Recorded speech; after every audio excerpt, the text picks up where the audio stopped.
Assalamualaikum warahmatullahi wabarakatuh. Di sini kelompok 2 akan menjelaskan tentang manajemen kinerja dan pengembangan karir.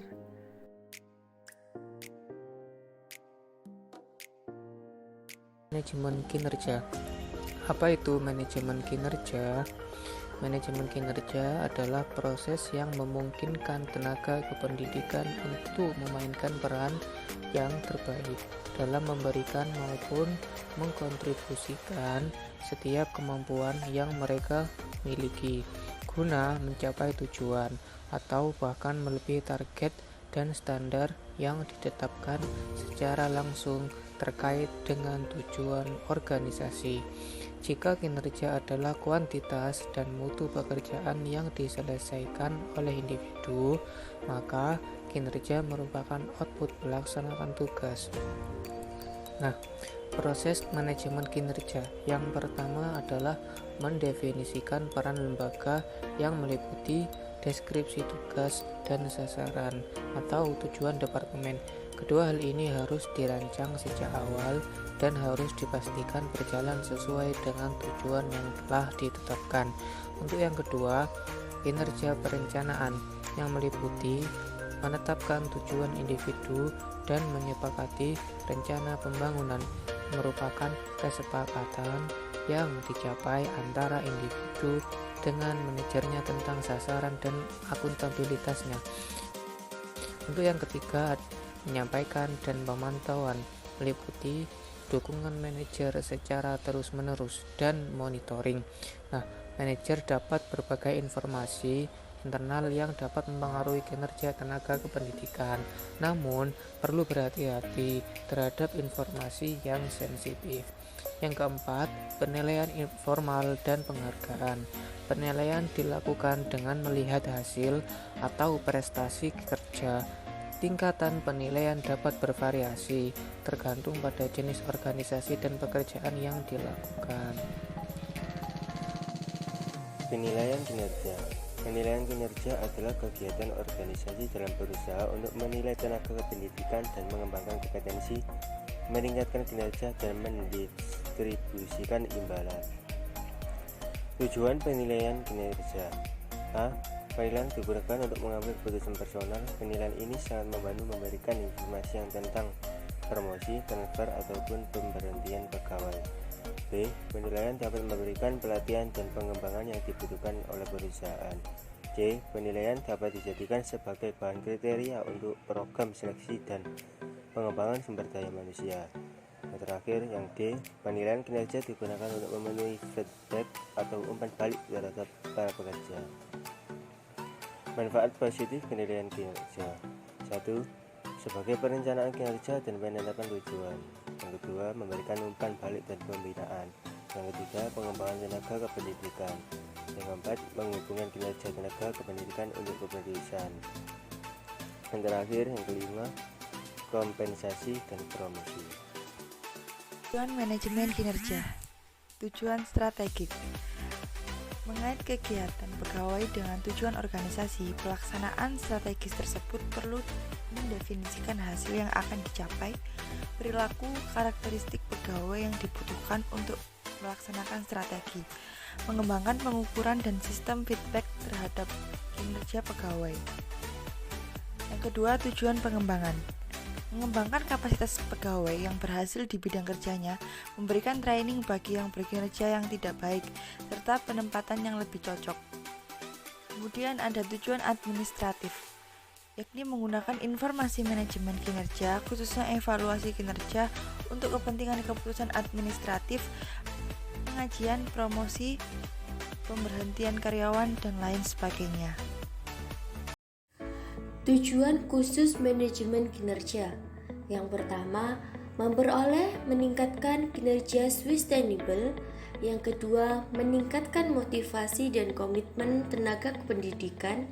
Yang ketiga, memungkinkan individu untuk mengembangkan kemampuan. Yang keempat, meningkatkan kepuasan kerja. Dan yang terakhir, mencapai potensi pribadi yang bermanfaat bagi individu dan organisasi. Fungsi manajemen kinerja sebagai proses yang terintegrasi. Yang pertama, manajemen kinerja. Yang kedua, meningkatkan kinerja individu dan kinerja organisasi. Yang ketiga, manajemen reward. Yang keempat, meningkatkan efektivitas manajerial. Dan yang terakhir, mengembangkan kemampuan dan kompetensial. Pengembangan karir. Pengembangan karir merupakan proses pengetahuan diri, eksplorasi, dan pengambilan keputusan yang membentuk karir individu. Ada 3 pihak yang berperan dalam pengembangan karir. Yang pertama, individu. Setiap karyawan bertanggung jawab dalam mengembangkan dirinya guna mencapai posisi tertentu. Yang kedua, ada manajer, berperan dalam memberikan dukungan dan umpan balik atas kinerja yang sudah ditampilkan karyawannya. Yang ketiga, ada perusahaan, untuk menjadi penggerak dengan memberikan program pelatihan, pilihan jenjang karir, dan melalui kebijakan yang dimiliki. Adapun manfaat pengembangan karir, yang pertama menjamin bakat yang diperlukan tersedia. Yang kedua, meningkatkan kemampuan organisasi untuk menarik dan mempertahankan personil yang memiliki bakat yang tinggi. Yang ketiga, memastikan personil mendapatkan kesempatan untuk berkembang. Yang keempat, mengurangi kefrustasian personil. Pengembangan karir terdiri dari 2 macam. Yang pertama, pengembangan karir organisasi, dan yang kedua, pengembangan karir individu. Pengembangan karir organisasi adalah outcome yang berasal dari interaksi karir individu dengan proses manajemen karir institusi atau organisasi. Teknik pengembangan karir organisasi. Yang pertama, memberikan pekerjaan awal yang menantang. Kedua, memberikan tinjauan pekerjaan yang realistis dalam perekrutan. Ketiga, membuka lowongan pekerjaan. Keempat, kegiatan penilaian. Kelima, konseling atau penyuluhan karir. Keenam, workshop pengembangan karir. Ketujuh, pelatihan dan pendidikan lanjut. 8, perubahan pekerjaan berkala. Dan terakhir, cuti atau istirahat panjang. Pengembangan karir individu memerlukan individu-individu yang memahami kebutuhan akan pengetahuan, prestasi, kemampuan, dan goal pribadi. 3 langkah pengembangan karir individu. Yang pertama yaitu eksplorasi karir, meliputi kegiatan mental atau fisik seseorang untuk memperoleh informasi mengenai individu tersebut dan lingkungan. Yang kedua yaitu pengembangan tujuan karir. Tujuan karir adalah karir yang berhubungan dengan outcomes yang ingin dicapai oleh seseorang seperti promosi, peningkatan gaji, dan peningkatan skill. Yang terakhir yaitu implementasi strategi karir. Strategi karir adalah kegiatan atau perilaku seperti partisipasi dalam hubungan mentoring yang dapat meningkatkan kemungkinan tercapainya tujuan akhir. Tahap karir ada 3 yaitu tahap karir awal, tahap karir pertengahan, dan tahap karir akhir. Tahap karir awal. Setiap karyawan tentu memulai karirnya dari posisi tertentu sesuai kebidangan keahlian dan pendidikannya. Inilah yang disebut karir awal.